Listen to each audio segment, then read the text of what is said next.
Hello, Western Oregon sports fans, and welcome to this edition of Wolves Weekly. I'm joined today by head cross-country coach and track and field coach Mike Johnson. Coach, I want to hear right now about the championship part of your cross-country season, which you are entering into this coming weekend. That's what we call it, championship season, and it's the last three meets. You know, it's the conference championships, the regional NCAA West regional championships, and if we do our part, then the NCAA national championships in Louisville, Kentucky. So this week you have the GNAC championships. I want to hear a little bit about that one, the GNAC, or if you want to call it that. It's the most unique place. There's a fellow with a apparent passion for cross country that's carved a course out of an apple orchard outside of Yakima.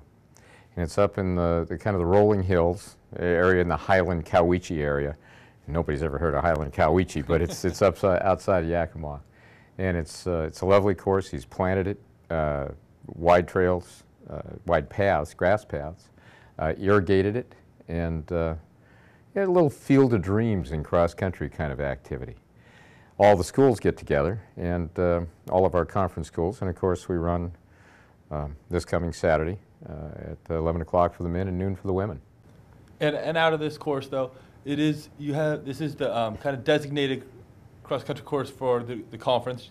As you mentioned, some of your other people have run there multiple times, so you have some familiarity with the course, correct? Yeah, I think this will be our third consecutive year on this course.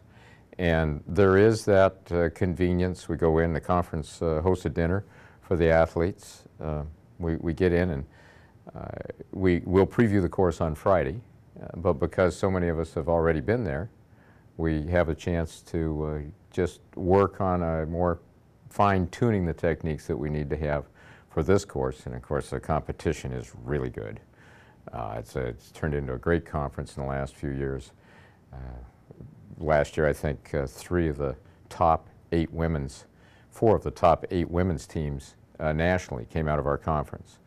And three of the top eight men's teams came out of our region. And so it's gotten very, very competitive. It's great fun. And after that, the 2 weeks afterwards, you have the regional. You have the West Regional. And to me, in cross country, you always hear all other coaches usually say, "Hey, we don't look forward to the next match. We're only looking at the one right in front of us." This whole year, you've been talking to me that you've been training and really building for this West Regional because you have a great opportunity in that. I think you're right, and I think most coaches would want to do exactly that, and that's focus on today with an idea what the destination is. And we want to see today what we can do and how well we're going to do it. And that's fun each day. That's a challenge every day. But you build those days one on another, and everything has to pass through the regional meet. And of course that's in Bellingham on, I don't know, whatever November 20th in Bellingham may look like, we'll be ready for it. You know, snow or swamp or whatever they may have. We'll look forward to Bellingham on the 20th of November.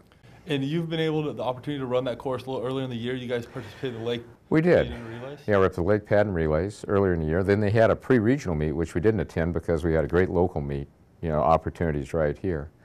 And we went up, we were able to spend a couple days on the course, and it'll be different. I mean, the leaves will be gone, and the lake will have risen, but the course will be different, certainly. But I think we have a general understanding of what it is, and we'll have a chance to get up there and preview the course, you know, again prior to competition.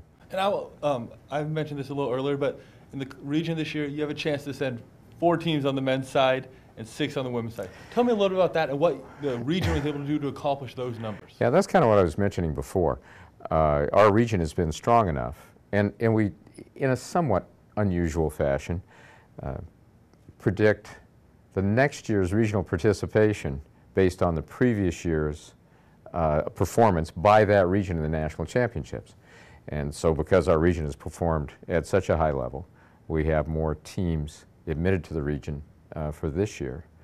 And so our job is to be one of those teams for men and be one of those teams for women, and then go back and then have to represent and make sure we have the same opportunities the next year with the rest of the it's almost as if the region becomes a team once they go back to the regional, to the national championships, because then you're all competing for next year's opportunities, not just this year's trophies and All-American awards. And I really like the way that you mentioned that, because a lot of people, I think from the outside, if you aren't involved with it, think of cross country as kind of individual sport where everybody's out there running on their own. But you preach team out of these ones. So I know that there's the men's team and the women's team. You don't look at it as individuals, you look at it as the team effort. So talk to us a little bit about just what you do to accomplish those.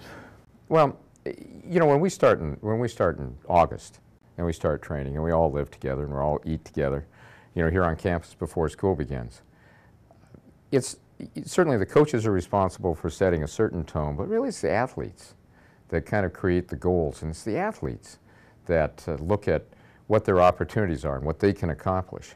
And those goals then become the coaches' goals. And if we don't share those, you know, they don't work together. And because, I mean, we do train together. We train at, during this time of the year, we train often at 7:30 or 7:45 in the morning before classes. And we'll arrange that so we get that done. Of course, we race in the morning, we'll do some training in the morning. And there's a certain commitment that's necessary that detaches yourself from the sometimes 2 a.m. go to bed regular college schedule that many of the students enjoy. I guess you call that enjoy, but many of the students partake in. And these people have to commit themselves and structure their lives in a real, in an adult fashion, and in a way that shows that they're committed to each other, not just doing this for themselves. And do you have that quite a bit I mean, because you're talking about the coaches being out there, the leader, but do you have some strong student-athlete leadership on these teams? You know, I think that we do something a little different as well. We don't elect captains, and I don't choose captains. I think that everybody has the opportunity to perform in a leadership role. And so some people are physical leaders, and they come out and they lead a practice, or they create the emotion in a practice. Others demonstrate the leadership by the way they participate in meets. Others are kind of, I don't know if you would say, off the track or off the course kind of leaders, the people that may arrange the atmosphere amongst the team, among the team members, and how they interact with one another. And while we have a separate men's team and a separate women's team, they're also, you know, very close and work closely with one another. Well, fantastic. And we know as you go to those regionals and as the team, you have the opportunity to send a couple individuals onto nationals. We're probably not looking that far ahead, but you mentioned the three-part championship season. Sure. And that one will be, I believe it's December 4th. Yes. Yeah, that's in Louisville, Kentucky at Tom Sawyer Park. So we're going to try and get somebody else to paint the fence, and we're going to go and try and run fence. It's unique. We have obvious leaders, you know, where everybody identifies Chris Reed as a returning All-American. They see upper class people, Annan Appleby or Tricia Morrison, those kind of people that have been here now in their 4th year, you know, that have made that commitment. But we also have underclassmen, both for men and women, that have been, you know, very successful. And for the women's team, I think we have any number of maybe 6 different athletes that could run number 1 for us. In the men's team, we have probably 10 athletes that could be in the top 7. And so while we have those senior leaders, you know, they don't ask you what class you're in when you cross the finish line. And everybody kind of accepts the same responsibility, and it's really a wonderful group to work with. It's just a great group to work with. And a great problem, I'm sure, to have when you have 7 guys that could play and that could participate in the 7 spots. Well, as long as they're not number 7 runners, and they're and they're all 7 guys that can be in the top 4. So yeah, and that's kind of the way this team is. Well, fantastic, Coach. Well, I know we'll be looking forward to you competing this weekend over at the Apple Ridge Cross Country Course up in Yakima, Washington, in the GNAC one, and in 2 weeks down there at the regionals. Yep. Anything else you would like to add to this one? No, we're looking forward to it. It's been a good run so far, but as I said, it's championship season time, and so now it's time for everybody to take a deep breath and have the fun that comes with participating in the championships. Well, thank you for joining me on this edition of Wolf Weekly, and thank you all for watching.